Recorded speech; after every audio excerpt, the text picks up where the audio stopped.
எதை கொண்டு போக போகிறோம் போங்கப்பாங்கிட்டு. இன்றைக்கி காலையிலலாம் என்னால் தாங்க முடியாத ஒரு அதிர்ச்சி.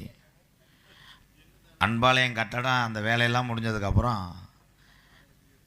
இங்கே சென்னையிலேருந்து வருகிற அந்த திரைப்பட நடிகர், இயக்குனர், பெருங்கொண்ட ஒரு கதாசிரியர் என் மனைவி கையிலேயே சமைச்சு அது சாப்பிடணும் ராதா அப்படி சொன்னார் பாக்கியராஜ் ஐயா.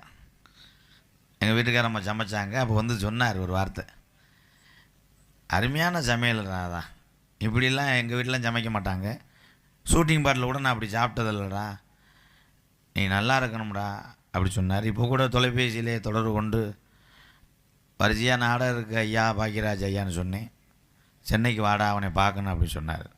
அந்த நல்ல மனிதர் என்று இல்லை. இதுதான் மனிதனுடைய வாழ்க்கை. காலையிலே எப்பொழுதும் போகிறது மாதிரி உடல் பயிற்சி போயிருக்காரு, உடல் பயிற்சிக்காக நடைபயிற்சி போயிருக்காங்க. திடீர்னு நெஞ்சு வலிக்குன்னு சொல்லியிருக்காங்க. அவ்வளோதான். இதில் போய் நீ பெரியாள் நான் பெரியாள்னு சொல்லும். இந்த வாழ்க்கை என்பது ஒரு மாயை. இருக்கு வரை பிறருக்கு உதவி செய்யக்கூடிய ஒரு மனிதனாக இருந்துட்டு செத்து போகணும். அவன் தான் நல்லா இருக்கணும், பிறரெல்லாம் கெட்டு போக நினைக்கிற முட்டாள். தானும் வாழ்ந்து அடுத்தவரை வாழ வைக்கிறவன் தான் இந்த தமிழினத்தில் பிறந்த தமிழன் என்று நான் சொல்லுவேன்.